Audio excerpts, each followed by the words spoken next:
welcome back to my channel. This is Life of Interruptions with me, Pearl Osam. I'm sending you peace, love, joy, and happiness to whatever part of the earth, whatever time zone, whatever frame of mind that you are in. So excuse any noise, any echo. I'm in a completely empty room. I emptied it out and there's no furniture to absorb the sounds, but let's focus on what it is we came here to do, yeah? Yeah. Okay. So in August, it was Women's Month, and I was invited to preach at a conference, and I was asked to speak on the topic of building capacity for marriage. But as I prepared for the talk, something that struck me was that the principles that were being shared were principles of general application. So it wasn't just for marriage, it's building capacity for life. And I thought, I have got to share this with the YouTube family. So here we are. First things first, what is capacity? Capacity, according to my definition, is one of two things. It is either the ability to contain, to absorb, to accumulate, to hold, or it is the ability to do, to exert, to accomplish. So if we talked in physics terms, capacity would be energy. Potential energy, when you're talking about the ability to hold, to accumulate, what you can contain.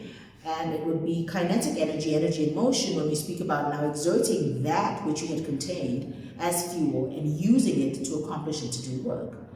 The amount of capacity that you have or that you need to build or that you need is dependent on your assignment, your vision, your purpose, your direction in life, what it is you've been called to do. So the bigger the assignment, clearly the bigger the capacity needed. And if you don't have enough capacity, you will not accomplish that assignment. So what are the steps needed then to build capacity? The very first step, I would say, is not an orthodox, traditional, textbooky kind of step. For me, the very first thing you should do would be to grow dissatisfied with the status quo.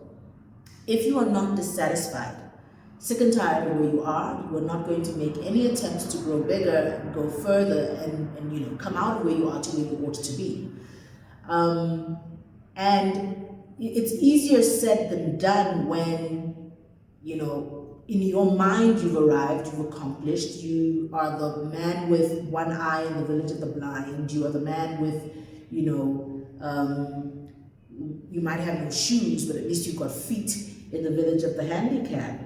You might think to yourself, I'm doing quite okay. But if you were actually to look into the book of your life and to discover what it was you were supposed to accomplish and be and do, you might find that this your 5-liter container, in as much as it's full, and it's to the brim, and it's pouring over and making you feel like the finest things in sliced bread, actually where you're supposed to go is 10 liters. And the issue is you've not built capacity for 10 liters. So you're actually at halfway of your capacity, but you think that you're it. Until you humble yourself and get to that point where you realize, no. I was made for more than this. I can do more than this. I could accomplish more than this. Once you get to that point where you're dissatisfied with the status quo, then you're ready to start building capacity, because then you're ready to challenge yourself and to question everything you've known, everything you've accepted, and everything you've believed. Okay. This comes with a disclaimer, though, in the sense that dissatisfaction with the status quo cannot be unholy dissatisfaction. What is unholy dissatisfaction? Unholy dissatisfaction is competitive, covetous, and it's got nothing to do with you. It's you seeing what someone else has become and wanting to be that, what someone else has and wanting to have that. Then you become dissatisfied with where you are. No, that's unholy discontentment. Holy discontentment is something that grows from the inside of you. It's God who puts it in you and makes you uneasy with where you're at, because you're not meant to be there and you should be looking for more. So that's number one, grow dissatisfied with where you currently are. So now that you are dissatisfied with where you're at, number two would be to catch a vision. You need to see, you need to conceptualize, get a sense of where it is you're supposed to be, how it is it's supposed to be, what it's supposed to look like, how it should feel.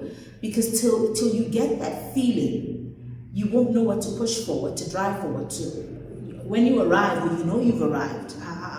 You get in a car and you're just going where? You need to catch a vision. You need to catch your vision, not just any random vision, because a vision is not a trend. A vision is not something that is popular in the meantime. You know, so people say, I'm fetching my life. Fetching my life is a very generic statement. Within that statement is my life.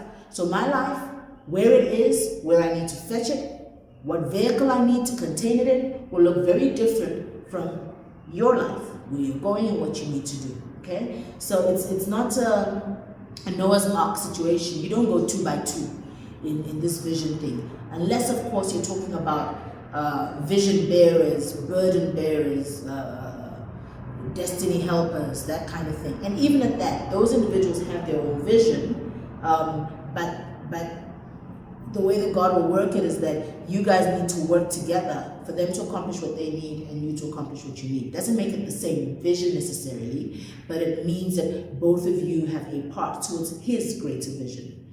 Okay? So you've got to catch a vision. The next thing is you need to move. You need to relocate. So I'm here, I've been comfortable, I've looked around, now I've grown discontent and I know I need to move. I've seen where it is I need to move to. Guess what? It's not going to come to you. Don't believe that story of if Muhammad will not come to the mountain will come to Muhammad. The mountains don't move. You need to begin to move. And a move is more than just packing your things physically and going. A lot of us need to move in our minds. A lot of us need to move in relationships. A lot of us need to move academically. A lot of us need to move in our career.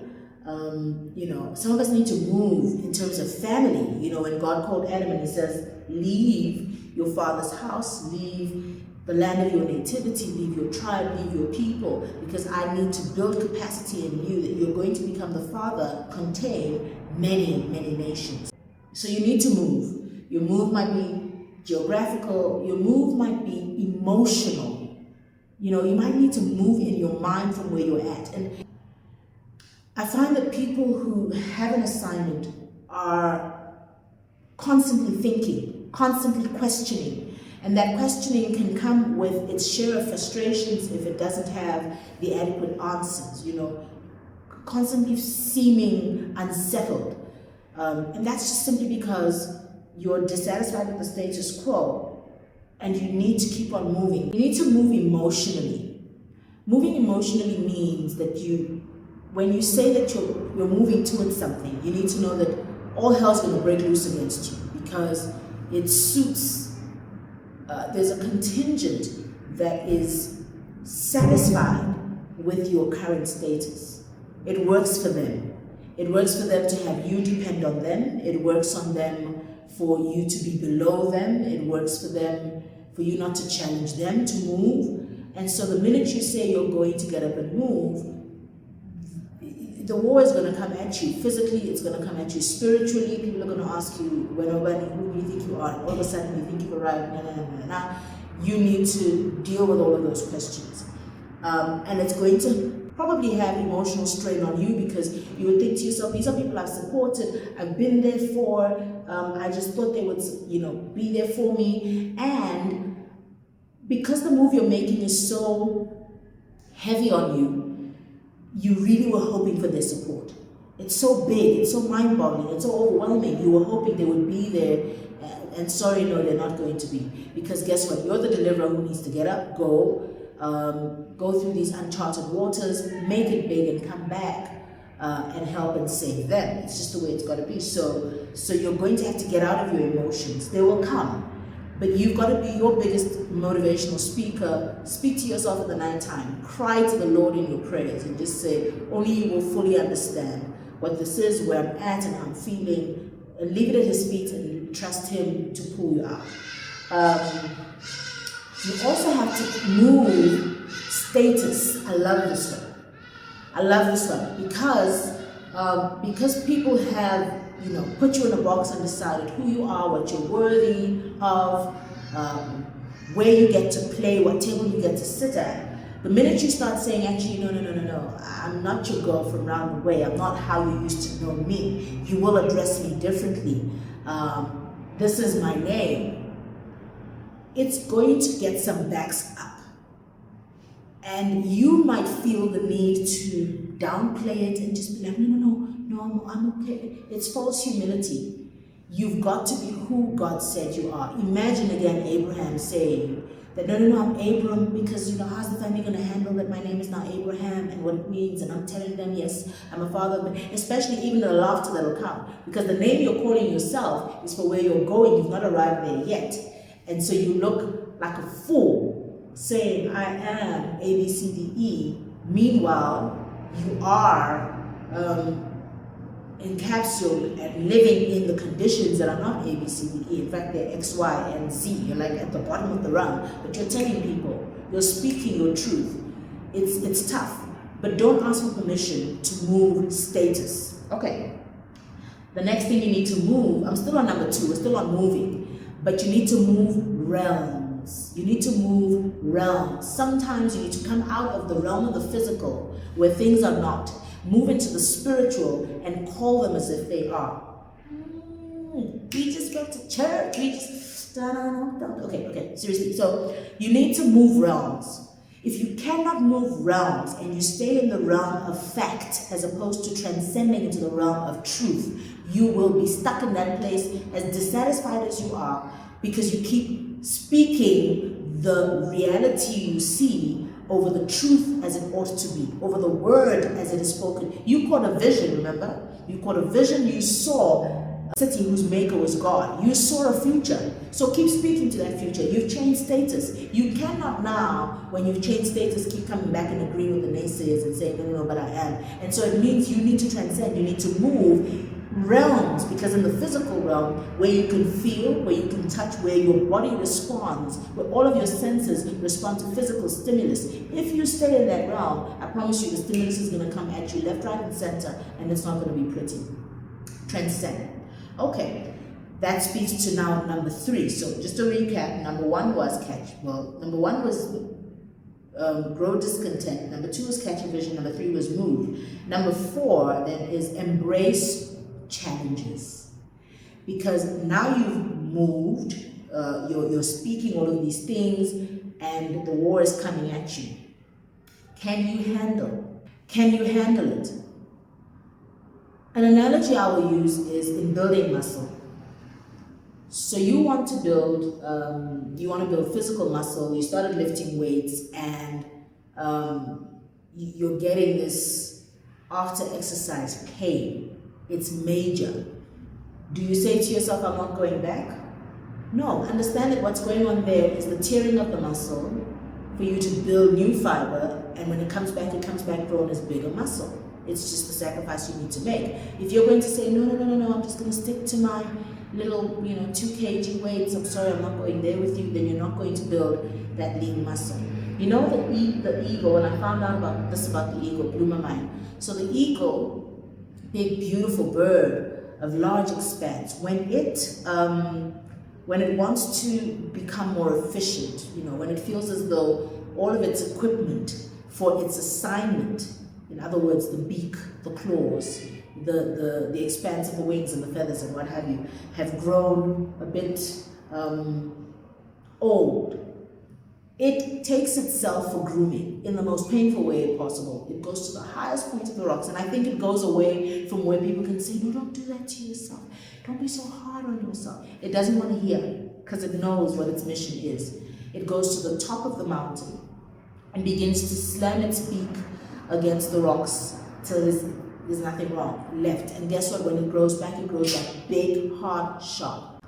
And then it breaks its claws, and when they grow back, big, hard, sharp, and long. It takes the feathers and plucks them out one by one, because they've been beaten by the wind, they're no longer useful. And it'll wait till, new feathers grow. When you see it come down from the mountain majestic, you don't know what it's been through.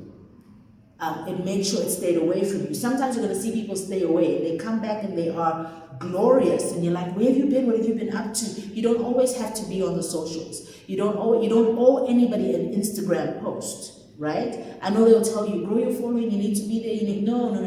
Sometimes it is indirect slavery to keep. If you want to leave. Because my assumption, I'm an influencer, right? That's the status. And I believe that I'm an influencer of influencers.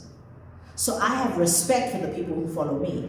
And I believe that they are influencing things and making things move, and they're not sitting on my page 24/7. They're coming when there's substance, they pick up what they need to pick up, they grow from it, and they move. They're not hovering over my, those are stalkers, hovering over my page every 5 minutes. They'll tell you, if you don't keep posting, people get bored and they leave. Those are not the kind I'm here for. Oh shit.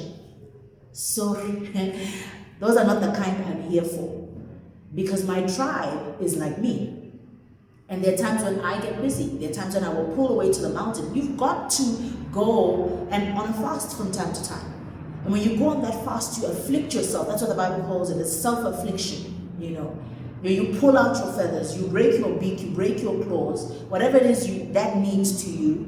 Just in saying, I can't have this, I won't have this for now.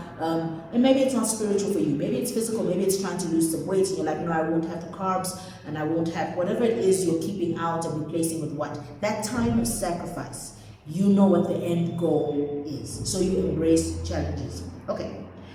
This one I like. Acquire and keep acquiring space. You remember when Zosie said, when Zosie Bini said, we must occupy space. But I just want to add something to that. You cannot occupy space that's not yours. Otherwise, you just become a land grabber or a settler of some sorts. What you need to do is to begin to acquire space. And when you've legitimately acquired your space, acquire and keep acquiring space. The next step then is retain the space that you have acquired. What do I mean by acquire space? Before you occupy. Acquiring space means, in the boardroom. Acquire space in your academics. Acquire space by getting another degree. Acquire space by learning certain things. Acquire space by, inviting yourself to the table, or make your own table for Pete's sake.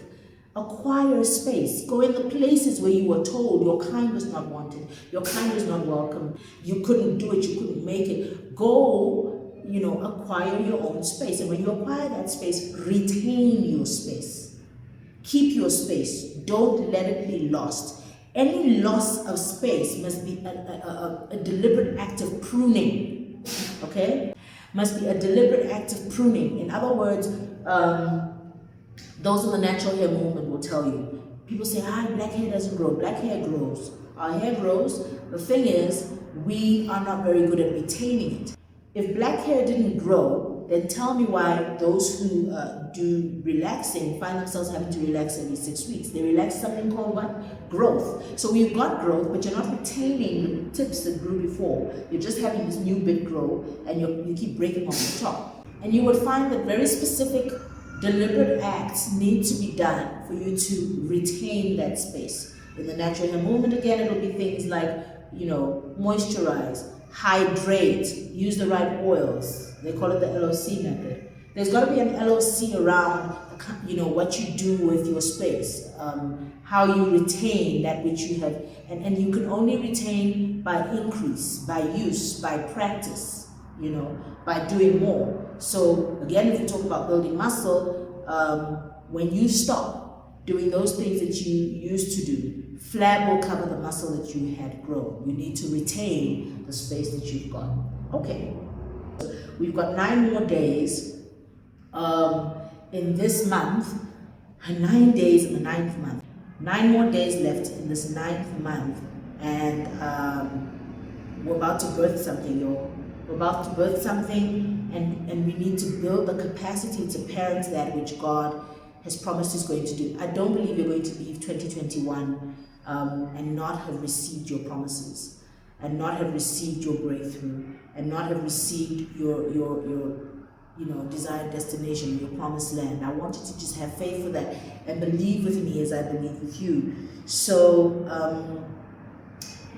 let's push. Let's push, and you need to get the capacity to push, because travailing and pushing are not the easiest things to do. So you go out there and you build your capacity. You get tired of where you're at. It's not too late to get tired. To me, Lord's gonna be like, it's October, it's 3 more months. If I didn't do anything about it, and that's what the enemy always does, he'll make you feel like if I didn't do anything about it all of this time, then there's nothing I can do now. No. I always believe that that story in the Bible about the 11th hour miracle, let's call it that 11th hour servant who was picked up from the market, had waited from morning, and then in the 11th hour, when the day is done, there's only one more hour of work. In his mind, he must have concluded there's no way. When I get to work, they're only going to give me an hour's worth of wages. But you know what? Even if it'll only buy dinner for my children, it's okay. God looked at that. Those 11 hours of him staying there. This guy could have come, the master looking for servants to work for the day, looking for wage workers to work for the day. Could have come in the first hour, taken the first guy, Mr. 11th hour was there, he didn't get picked, he was like, okay, second hour, third hour, by the fourth hour he would have just been like, this is not working, and gone home. And when the master kept coming, I want you to know, Jesus keeps coming for you. He keeps on coming. It is never late. Don't let anyone tell you anything. Maybe this whole video is about coming to this point. He keeps on coming. And it is never late till he says it's over.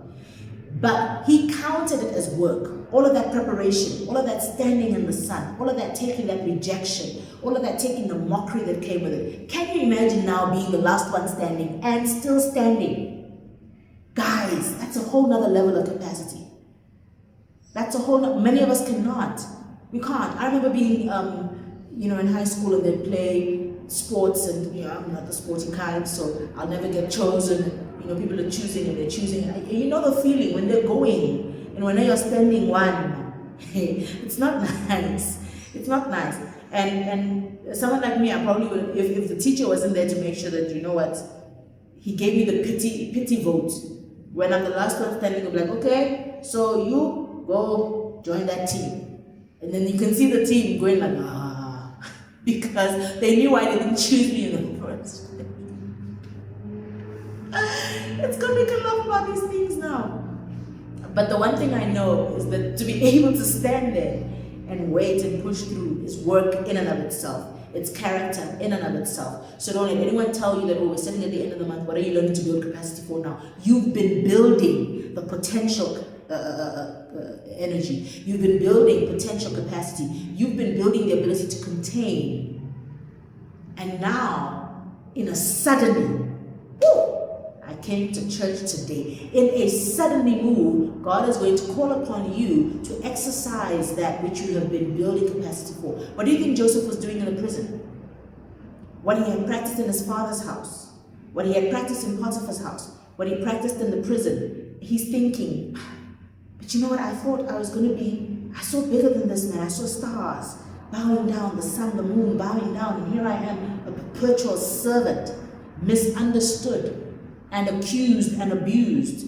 It's got to be over. Then when he thought he saw hope, he's speaking to the butler and the baker, but they forget him for another 2 years. Well, the one who lived forgets him for another 2 years. The butler left him there for another 2 years. He must have thought it was over, but he kept on. And when the time came, that 11th hour, which it's going to be for you in these last 3 months of the year, do not give up, people. Keep building your capacity. Keep deciding and talk about yourself as though you're there. Catch a vision. Move. What is it that has hindered in the last, maybe that 11th hour servant changed position. Maybe he was sitting in a place where it was like under the shade, they couldn't really see him. He just thought to himself, this is the last hour of work, I've got to make this thing. And he moved closer to the row or something. I don't know. I don't want to add to scripture, but move.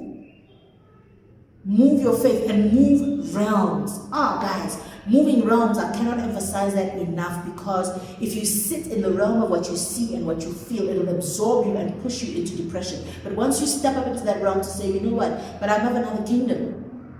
And my God, he don't lie. He's not a man that he should lie. I don't know, Shep, if you don't want to take it, I'm speaking to myself. He is not a man that he should lie. He's the Son of God. His promises are yes and they are amen. So, that's me for now. Till I see you next time. Please leave a comment down below. Be sure to share this video. Am I rhyming? Okay, seriously. Leave a comment. Share the video. Subscribe if you haven't. Come on. 11th hour subscriber. Come on. And like the video, did I say that? And hit the notification bell. That's what I wanted to say. hit the ding dong so you know when I'm back. Love you guys so much. Love you plenty. May the Lord keep you, bless you, cause His face to shine upon you. Mwah. Till I see you again. Hello.